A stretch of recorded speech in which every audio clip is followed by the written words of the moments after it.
the idea that when we print out a report, you'll see the sun line, the moon, the ascendant. But right after that says NN for North Node. That's typically line 4. And then line 5 is SN for South Node. I'm going very basic because sometimes people, I don't know what NN means or SN. The North Node and South Node. So with the nodal axis, you have the center of a zodiacal wheel. And a nodal axis is completely 180 degrees opposite each other. And this is how the beautiful cosmic game works in life, right? As a soul, we agree, hey, you know, I didn't learn that issue in my last life. I'll come in again and try and learn it this life. So there's some pre-agreements. You can find out where you came from in a past life, what those lessons were.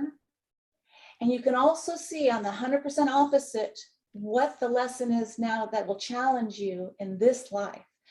Now, you're not going to find nodes in the cosmos. It's not like a planet. It's not physical, but it has a very specific point in space that involves the Earth and the moon. So we're really looking at lunar nodes. Julia, do you want to add anything? I would like to go straight to the experience I've had with so many QHHT clients when I was doing years of past life regression sessions through QHHT. And we looked at several different past lives of a person. And then after their session, I would sit and look at their charts, and especially at the lunar nodes, I would see that it's true what's written in their chart. So let's play, Julia, the first partnership of house 1. I am Aries Mars. The house is saying, this is how I show up. This is my body. This is my identity. This is me, people. And it is going to pair with the 7th house of Libra. So we've got Aries ruled by Mars and Libra ruled by Venus. And isn't that interesting?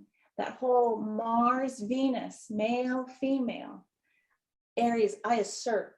Venus says, oh, I love, you know, like, come here, let's get married kind of thing, or let's have this relationship. And I'm talking archetypal energy. I'm not doing male, female. I'm just trying to do the broad metaphor.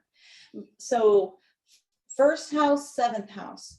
Julia, let's play this game. If someone's North Node is sitting in the 1st house. Many clients would have that, because people that are drawn to us are empaths, very sensitive, compassionate people who care for others, which means they were too invested in the 7th house, South Node, relationships. And in this life is not letting them to do that again, because it makes them miserable, because they are overgiving and they're forgetting to give themselves. So with North Node in Aries or in 1st house, they need to learn to also love themselves and to decide for themselves based on following their excitement, their passions, their needs, desires, to build their own identity as an individual rather than constantly being a reflection of others or constantly pleasing others. This is a theme that I've seen gazillion times throughout the many years.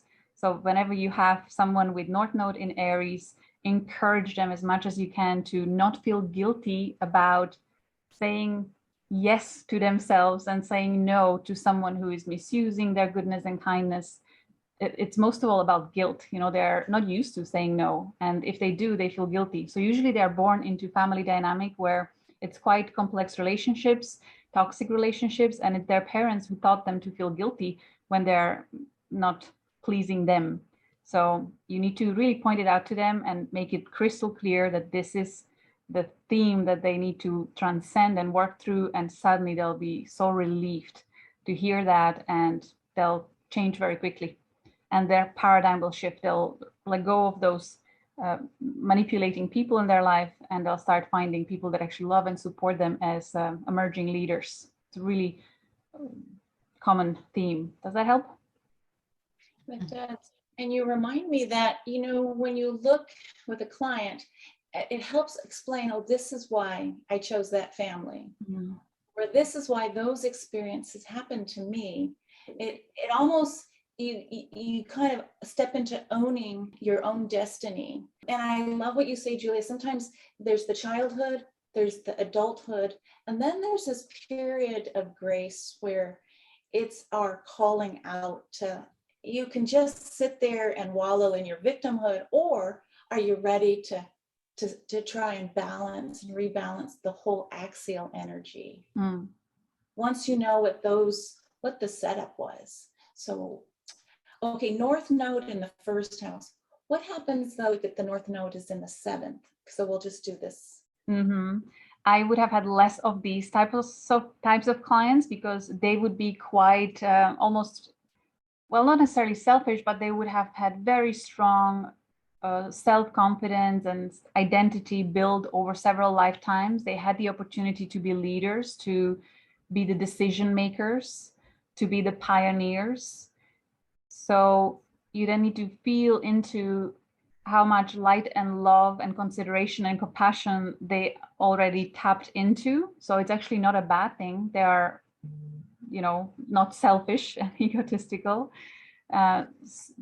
So mostly people that'll be attracted to this type of work, they'll have fair share of the compassion and kindness and caring for others. But when you meet someone that has North Node in the seventh house, teach them or invite them to embrace listening to others' needs, wishes, and desires, to always look for something to learn from the other person, and to find a win-win relationships, win-win situations. The more they do it, the more blessings and amazing things will be happening in their life. And there will be most likely relationships divinely guided or brought into their life for them to grow and expand and co-create with others. That it's now about embracing relationships rather than being even a hermit or being the lone wolf. Some of them would have had past lives as solo travelers, as seeking adventure. It's not only about being mean to others or being ego driven. Many of those that would have come to me were like these solo travelers, or a cowboy in the wild west past lives, that kind of thing.